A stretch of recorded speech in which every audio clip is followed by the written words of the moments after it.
The death of Notre Dame linebacker Manti's girlfriend was one of the saddest stories of the college football season. Turns out, girl didn't exist. Apparently not. We have Kris, who's the founder and CEO of Ruby Media Group, here to talk to us about it. Good to see you. Thanks for coming in. So this is a big college football star, and now he claims he's the victim of a hoax, where his relationship with a woman online, never meets her in person. So if that's true, if his story is the right story, he should stick to it, right? Yeah. But what if it's not? What if there's more to it? Should he come out right now? Tell the truth. Absolutely. Right now, it's critical more than ever for him to be honest in all of his communications. I mean, this is a real crisis situation, and if he's lying, he has to come out and say that. You know, there's not enough facts either way at this point. Because eventually the truth comes out in a story like this, doesn't it? Absolutely. The truth will always come out, and what's really interesting is that, especially with a social media scandal, the truth is really going to come out in all of this because there's tweets to back it up. And apparently the girlfriend just came back to life on Twitter last night again. Yes. The fact, though, that he has the officials at Notre Dame behind him at this point is really critical, though. Yes. For his ultimate reputation, is it not? But these people at Notre Dame are, in turn, putting their necks on the line if this turns out to be altogether a different story.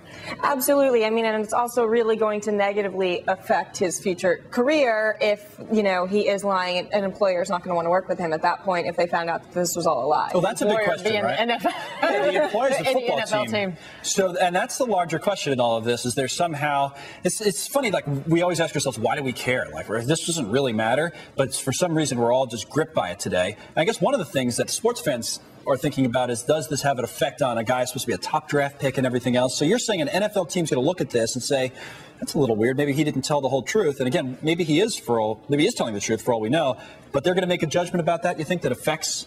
Absolutely. Absolutely. People don't want to work with people that they think are lying to them. So it's even if he can tackle? Yes, even if he can tackle. So it's critical now more than ever before to tell the truth about this situation.